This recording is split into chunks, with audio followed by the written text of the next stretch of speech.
Thank you for your interest in the Equitable VMT Mitigation Program study led by VTA.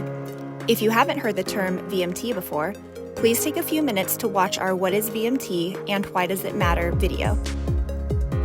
How can reducing the amount of driving, or VMT, help us meet our climate and air quality goals? Transportation has a larger impact on the environment than you may think.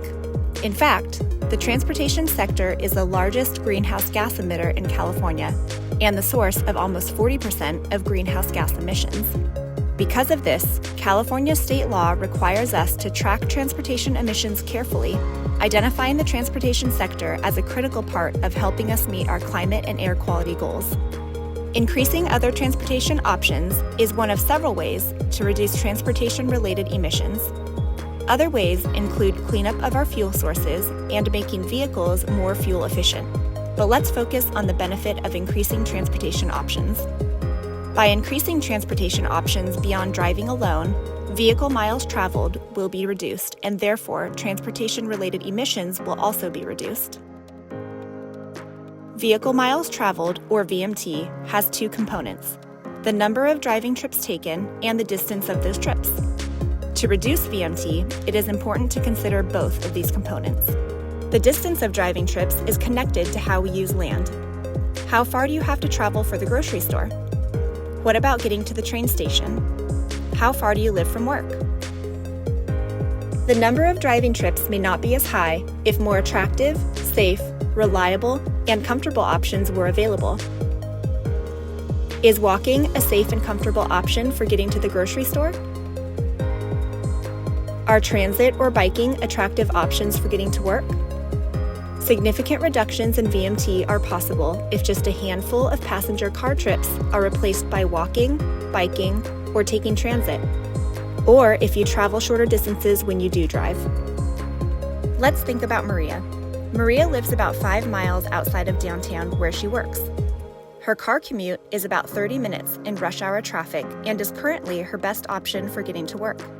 She has looked into taking the bus, but it takes twice as long and it has been late a couple of times, once very late. Some companies in downtown allow working from home a few days per week, but Maria's job requires her to come in person every day.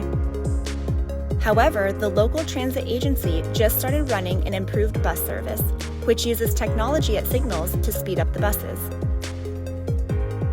The service would reduce Maria's commute to downtown to 40 minutes, a bit more than driving, but also make it more reliable. Several of Maria's neighbors have gotten on board and find it to be a convenient alternative to driving, so Maria tries the new service one day. But Maria is holding back from fully switching over because the bus fare is a bit more expensive than her annual parking pass that she's already paid for. Then, her employer shares with her that they'll be starting a new transportation program in which all employees will receive free transit passes. Maria starts taking the bus a couple days per week, enjoying her time outside of rush hour traffic. However, the bus only runs until 9 p.m., and sometimes Maria stays late to care for an elderly family member after work. On those days, Maria still has to drive to ensure she has a reliable ride home at the end of the day. Maria is not alone in this. After hearing about the need for evening hours from many riders, the transit agency decides to expand the bus service until midnight. With this change, the improved bus service has become a reliable commute choice for Maria, and she chooses to take it most days, reducing her average weekly work VMT from 50 to 10. As Maria's story demonstrates, there are many factors influencing how we travel, and reducing VMT may take multiple strategies. New development can contribute to strategies that reduce VMT and improve quality of life for you and for other Santa Clara County residents, workers, and visitors. A VMT mitigation program could help make that happen.